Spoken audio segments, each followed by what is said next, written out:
I'd love to give you some free tips on a zero budget on organizing your home.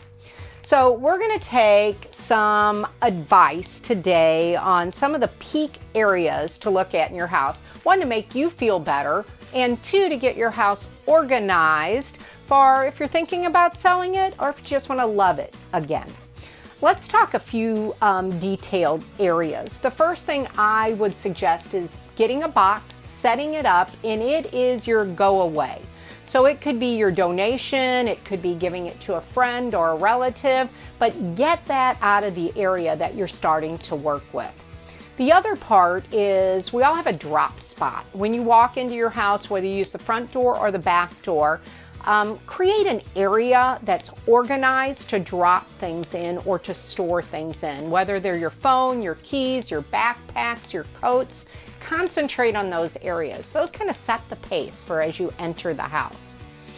Now, something that we all use certain times of the year, but not all times during the year, are spices. That can empower you to get started on your pantry and your cabinets and things by organizing your spices. At the grocery stores, in most cases, they're organized alphabetically, but you might want to organize them by shelf for baking goods, for cooking items. But remember, as you're adding spices in, always put the date on it so you know the fresh date. Some of the spices that might be past their dates, or you know you haven't used them in over a year, it's a good idea. Get them out of your cabinets. Empower yourself with some additional space.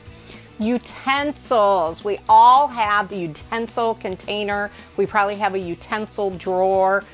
Some of them are our favorite and we have to dig through them to find what we're looking for.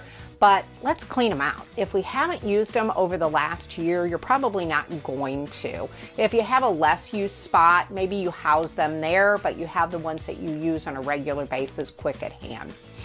And say no to the cutest coffee cups or mugs or additions, because we all have an abundance of those.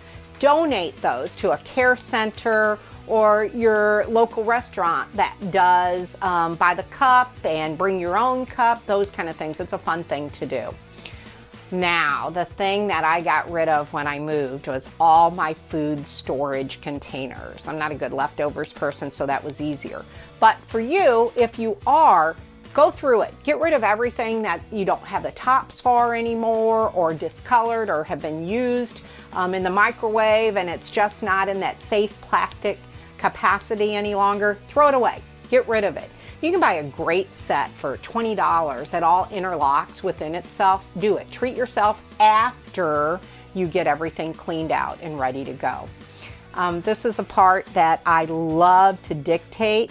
It's the cables, the outlet pieces, the extra remotes, the stuff. And those are your cables, your electronics. I don't know anything about which ones we use, which ones we don't, what we still need. So make sure somebody who knows what you currently have, whether it be phone, whether it be TV, any of those things, go through those. Get rid of the ones you don't need. It'll give you an extra drawer for gadgets.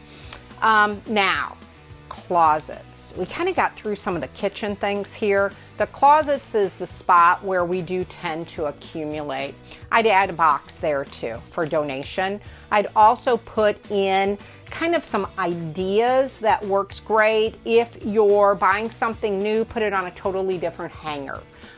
Maybe you want to transform your whole closet to the same hanger, so get something that you want to continue to use. That'll help you see what you've worn and what you haven't. I've had clients say they turn the hanger backwards on something that they wear.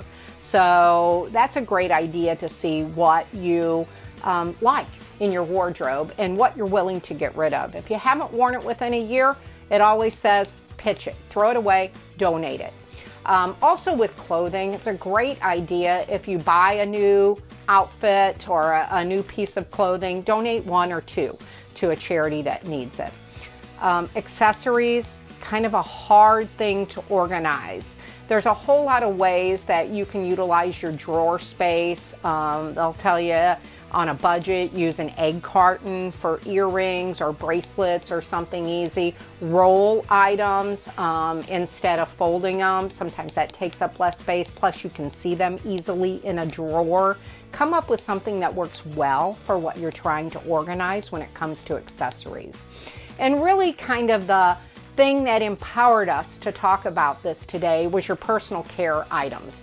So when you're thinking about organizing and you're really committed to doing it, think about an hour or two or an afternoon or something and commit to that. So if it's Saturday evening from 6 to 8, you want to organize yourself, or Sunday morning or something, do it. Put it on your calendar in your phone. What kind of got us going was our bathroom and remodeling part of the shower, but we decided to go ahead and start looking at the cabinetry. So the personal care items. You'll find out when you start digging underneath your sink, one, you can check for your plumbing, make sure everything's working great. But two, you'll get rid of a lot of expired items.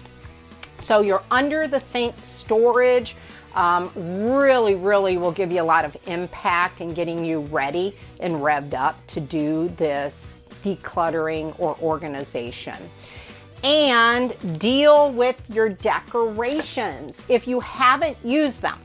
If you have not used them in a full year, give them to somebody who will. It's a great time to donate your Easter, your Valentine, even your Christmas and your holiday of Thanksgiving, whatever.